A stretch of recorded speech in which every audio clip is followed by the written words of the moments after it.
हामीलाई एउटा कुरा प्रष्ट रूपमा थाहा छ कि जङ्गलको राजा शेर हुन्छ, तर अर्को कुरा त्यसमा छ, त्यो हामीलाई थाहा नभएको हुनसक्छ। जङ्गलको राजा शेर भए पनि राज्य शेरनीले चलाइरहेको हुन्छ। त्यस्तै एउटा यो भिडियोमा एउटा यस्तो शेरको लाइन प्राइडको बारेमा देखाइएको छ, जुन लाइन प्राइडमा एउटा मल्लिका नाम गरेको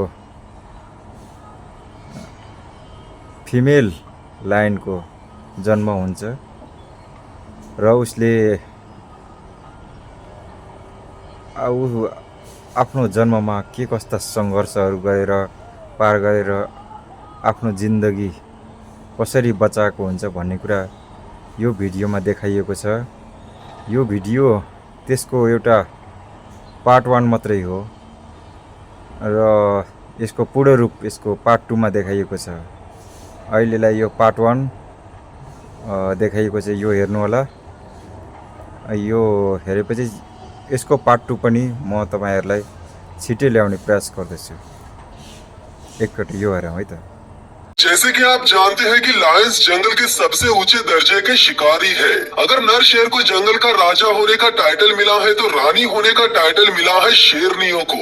इसमें कोई शक नहीं कि जंगल में एक नर शेर का दबदबा काफी ज्यादा होता है, लेकिन असल लाइफ में देखा जाए तो जंगल पर राज शेर नहीं बल्कि शेरनियाँ करती है, क्योंकि शेरनियाँ केवल बच्चे ही नहीं पालती बल्कि जंगल में जानवरों के बीच खौफ पैदा करने से लेकर सबसे ज्यादा जानवरों को मौत के घाट उतारने में भी इन्हीं का हाथ होता है। शेरनियाँ न केवल शेरों के समाज की बुनियाद है बल्कि पूरे झुंड का वजूद भी इन्हीं की वजह से कायम रहता है।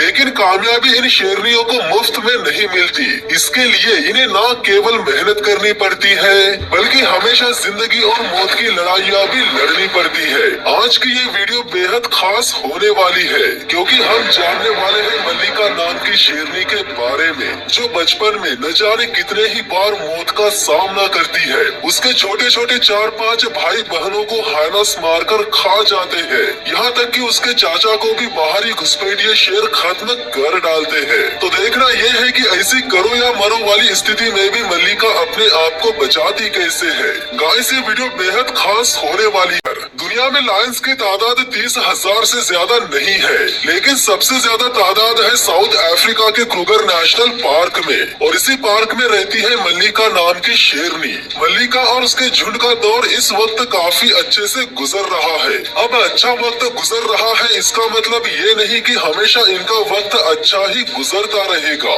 शेर है, खून खराबा करना इनका काम है। अब ऐसे खून खराबे में जरूरी नहीं कि शेर ही सामने वाले को खत्म कर दे, कभी कभार सामने वाले भी शेरों पर भारी पड़ जाते हैं। लेकिन यहाँ सामने वाले कोई और नहीं बल्कि रहते हैं अफ्रीकन टैंक, जो कि मल्लिका पर इतने भारी पड़ जाते हैं कि उसके पास अपनी जिंदगी की आखिरी सांसों को गिनने के अलावा और कोई रास्ता नहीं बचता। भूखी प्यासी, न शरीर में ताकत बची है और न ही आसपास में कोई मदद करने वाला। मुमकिन है कि वो अब जिंदा नहीं बचेगी। इससे पहले कि वो मर जाए हम जानेंगे कि वो इस मौत के मुंह में फंसी कैसी। तो इसके लिए हमें जाना होगा उसके बचपन में। मल्लिका ने जन्म के बाद के 6 हफ्ते अपनी माँ और अपने भाई के साथ बिता लिए थे और अब वक्त आ चुका था उसके बाकी के परिवार से मिलने का। बिल्लियों के सभी रिश्तेदारों में केवल लायंस ही एक बहुत बड़े झुंड में रहते हैं। इसमें काफी सारी शेरनियाँ, उनके ढेर सारे बच्चे और कुछ ताकतवर नर शेर भी शामिल रहते हैं। मल्लिका का परिवार भी ऐसा ही कुछ था। जब वो और उसका भाई पहली बार अपने परिवार से मिले तब परिवार में उन्हीं के उम्र के 4 और बच्चे थे। यानी अब मल्लिका और उसके भाई को मिलाकर परिवार में टोटल 6 नन्हे बच्चे हो गए थे, जो कि दिन भर धमा चौकड़ी मचाते रहते थे। इन 6 बच्चों में सबसे ज्यादा जिज्ञासु अगर कोई बच्चा था तो वो थी मल्लिका। वो अपनी मौसियों की चहेती बच्ची थी, यानी परिवार की कोई भी शेरनी उसे अपनी बच्ची की तरह ही मानती थी। शेरनियों का ये खानदान कई पीढ़ियों से इस इलाके की हिफाजत करता आ रहा है और मल्लिका को भी बड़ी होकर आने वाली पीढ़ियों के लिए अपने इस इलाके को सुरक्षित रखना था। हालांकि इस वक्त मल्लिका काफी छोटी है, इसके बावजूद भी वो बिना परिवार को बताए अकेले ही इलाके का जायजा लेने के लिए निकल जाती है। रास्ते में उसे हाथी, जिराफ और हिरणों जैसे कई जानवर नजर आते हैं, लेकिन उसे उनकी आंखों में कोई खतरा नजर नहीं आता। खतरा अगर किसी जानवर की आंखों में नजर आता है तो वो रहता है हायना। हालांकि लायंस फूड चेन में सबसे ऊपर है, लेकिन जंगल में ऐसे बहुत से जानवर हैं जो इस नन्ही बच्ची को खत्म करने से पहले एक पल के लिए भी नहीं सोचेंगे। और इस मामले में सबसे आगे है हायना। मल्लिका हायना को नजर आ चुकी है और हायना ने उसे मारने का मन भी बना लिया है। हायना को देखकर मल्लिका ये नहीं समझ पाती कि वो कितना बड़ा दरिंदा है, लेकिन उसे इतना समझ में आ जाता है कि उसे इस डरावने जानवर से खतरा है। इससे पहले कि ये हायना मल्लिका पर हमला करके उसे खत्म कर दे, मल्लिका का बाप यहाँ आ जाता है, जिसका विशालकाय शरीर देखकर ये हायना चुपके से 9-2-11 हो जाता है और इस तरह किस्मत से मल्लिका की जान बच जाती है, जिसके बाद वो दौड़कर वापस अपने परिवार के पास चली जाती है। मल्लिका के पिता के लिए सबसे बड़ी चुनौती थी दूसरे शेरों से लड़कर उन्हें भगाना। हालांकि उनकी मदद के लिए उसका भाई हमेशा तैयार रहता था, लेकिन अब उनकी उम्र काफी ज्यादा हो गई थी। किसी भी झुंड के शेर जब बूढ़े हो जाते हैं तो उनके झुंड पर घुसपैठियों का खतरा मंडराना तय हो जाता है, और अगर बदकिस्मती से बाहरी शेर झुंड पर कब्जा कर लेते हैं तो वे झुंड के उन सभी बच्चों को खत्म कर डालते हैं जो उनके नहीं रहते। हालांकि ये डर झुंड के बूढ़े शेरों को सता रहा होगा, लेकिन शेर के बच्चे ऐसे डर में नहीं जीते। भले ही मल्लिका कुछ देर पहले ही मौत का सामना करके आई है, लेकिन वो सब कुछ भुलाकर अपनी मस्ती भरी जिंदगी जीना शुरू कर देती है। हालांकि मल्लिका एक फीमेल है, इसके बावजूद भी इन 6 बच्चों में सबसे दमदार और सबसे ताकतवर वही थी। वो न केवल अपने सभी भाई बहनों पर दबदबा बनाती थी, बल्कि कुछ नया सीखने और बाकी बच्चों से कुछ अलग करने की चाह में अकेले ही सबको छोड़कर किधर भी चली जाया करती थी। और ऐसी ही आदतों की वजह से एक दिन उसकी जान बच गई। यानी जब मल्लिका का पूरा परिवार शिकार पर निकला था, तब इन 6 बच्चों की देखभाल के लिए इनके पास कोई भी नहीं था। सभी बच्चे अपनी उसी जगह पर छुपकर बैठे थे जहां उन्हें रहने का आदेश दिया गया था, और सारे बच्चे अपने माँ बाप के दिए गए आदेशों का बखूबी पालन भी कर रहे थे, सिवाय एक को छोड़कर,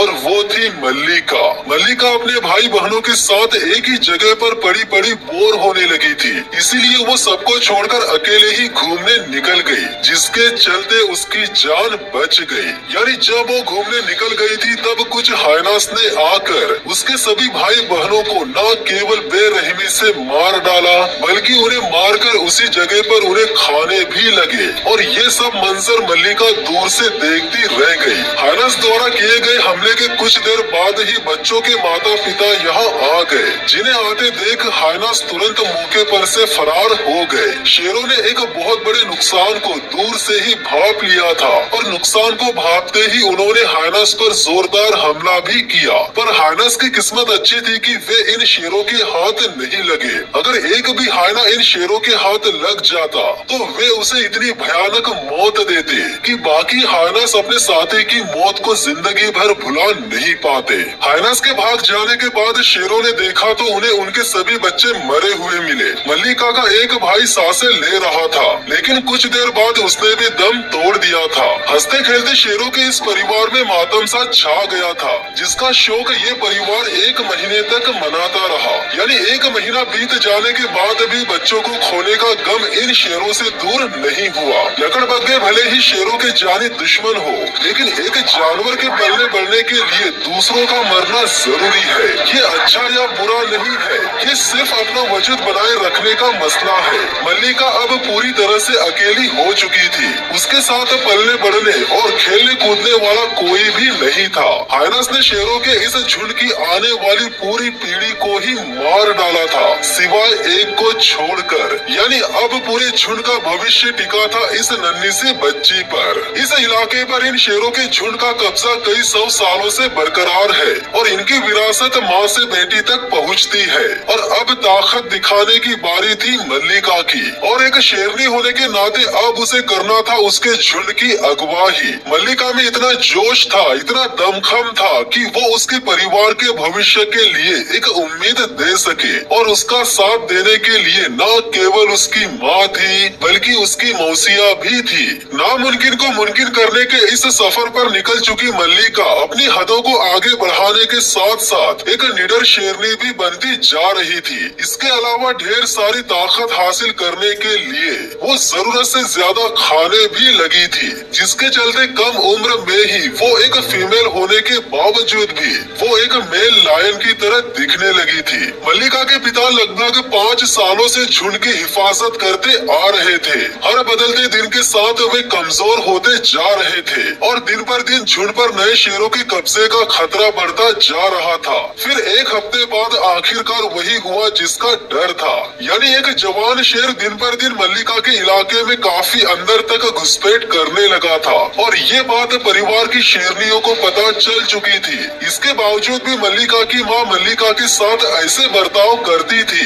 मानो सब कुछ नॉर्मल है। लेकिन जिस प्रलय ने इनके इलाके में दस्तक दी थी वो आने वाले दिनों में कितनी भयानक तबाही मचाएगा इसका किसी को अंदाजा तक नहीं था। रात के समय मल्लिका अपनी माँ के साथ शिकार पर निकल जाती है, जिसके कुछ देर बाद शिकार में मल्लिका की मौसिया भी शामिल हो जाती है। शिकार करना कितना मुश्किल और कितना चुनौती भरा काम होता है, इसकी असली सच्चाई मल्लिका को आज रात में पता चलती है। उसे पता चलता है कि उसकी माँ और मौसिया एक के बाद एक 2 से 3 शिकार को पकड़ने की कोशिश करती है, लेकिन एक भी शिकार उनके हाथ नहीं लगता। जिसके कुछ देर बाद काफी मशक्कत करने पर मल्लिका की माँ एक हिरन को पकड़ ही लेती है। इसके बावजूद भी उसकी मेहनत के फल पर उसका नहीं बल्कि उसके परिवार के 2 नरों का कब्जा हो जाता है। तो यहाँ मल्लिका को पता चलता है कि जी जान से मेहनत करने के बाद अगर तुम कामयाब हो भी जाते हो तो इसकी कोई गारंटी नहीं कि कामयाबी का फल आपको ही मिलेगा। उसे आपके ही परिवार के सदस्य या फिर जंगल के लुटेरे भी लूट सकते हैं। एक बेहतरीन शिकारी बनने के इस सफर में आने वाली तमाम चुनौतियों का सामना करके और जंगल के कानून कायदों को बखूबी सीखते हुए मल्लिका का 1 साल बीत जाता है। यहाँ 1 साल बाद मल्लिका में न केवल काफी बदलाव आ गए थे बल्कि वो काफी तेजी से शिकार करने की रणनीतियों को भी सीख चुकी थी। पर अफसोस कि कुछ दिन पहले ही उसके चाचा ने इलाके को बचाने की लड़ाई में अपनी जान गंवा दी थी। जिन नौजवान नरों ने मल्लिका के इलाके में 1 साल पहले दस्तक दी थी वे नौजवान नर अब काफी बड़े और हट्टे कट्टे हो चुके थे और उन्हें इस झुंड की कमजोरी के बारे में भी पता चल चुका था और अब वक्त आ चुका था तख्ता पलट करने का। यानी 2 नौजवान घुसपैठिए शेर न केवल मल्लिका के इलाके में घुस जाते हैं बल्कि घुसते ही दोनों शेर झुंड को सीधे सामने से चुनौती भी दे डालते हैं। सबसे पहले इन शेरों का टारगेट बनती है मल्लिका, क्योंकि वो थी परिवार की सबसे छोटी शेरनी और वो बच्चों को जन्म देने की उम्र में भी नहीं थी, जिसका मतलब एक ही था कि मल्लिका इन शेरों के किसी भी काम आने वाली नहीं थी। हालांकि मल्लिका की माँ शेरों का ध्यान भटकाकर अपनी बेटी को बचाने की कोशिश करती है, लेकिन ये घुसपैठिए अपने टारगेट पर से बिल्कुल भी नजरें नहीं हटाते। मल्लिका इन शेरों का इरादा समझते ही जी जान से भागना शुरू कर देती है। वो समझ जाती है कि अगर वो पकड़ी गई तो उसे कोई भी बचा नहीं पाएगा, इसलिए वो काफी तेजी से भागकर इन शेरों के रडार से काफी दूर चली जाती है। मल्लिका को खदेड़ने के बाद 2 भाइयों में से एक भाई झुंड की शेरनियों पर दबदबा बनाने चला जाता है और दूसरा जाता है मल्लिका के पिता से लड़ने के लिए, जिसके बाद देखते ही देखते घुसपैठिए और मल्लिका के पिता के बीच हो जाता है घमासान युद्ध। हालांकि मल्लिका का पिता अपने इलाके और परिवार को बचाने के लिए पूरी ताकत के साथ लड़ता है, पर अफसोस की जिंदगी भर लड़ाइयाँ लड़ने वाले एक शानदार शेर को अपने बुढ़ापे की वजह से आज हार का सामना करना ही पड़ता है। अपने साथ गहरे जख्म लिए मल्लिका का पिता जब हमेशा के लिए इलाके को छोड़कर जाते रहता है तब एक बार वो रुककर पूरे परिवार को ऐसे देखता है मानो वो माफी मांगकर ये कहने की कोशिश कर रहा हो कि वो उनकी रक्षा नहीं कर पाया। अपने झुंड के मुखिया को हारा हुआ देखकर और हमेशा के लिए इलाके से जाता हुआ देखकर अब मल्लिका की माँ के पास घुसपैठिए शेरों को अपनाने के अलावा दूसरा कोई ऑप्शन नहीं बचता। मल्लिका के पिता तो अब कभी भी लौटकर नहीं आएंगे, लेकिन मल्लिका लौटकर आएंगी या नहीं कुछ कह नहीं सकते।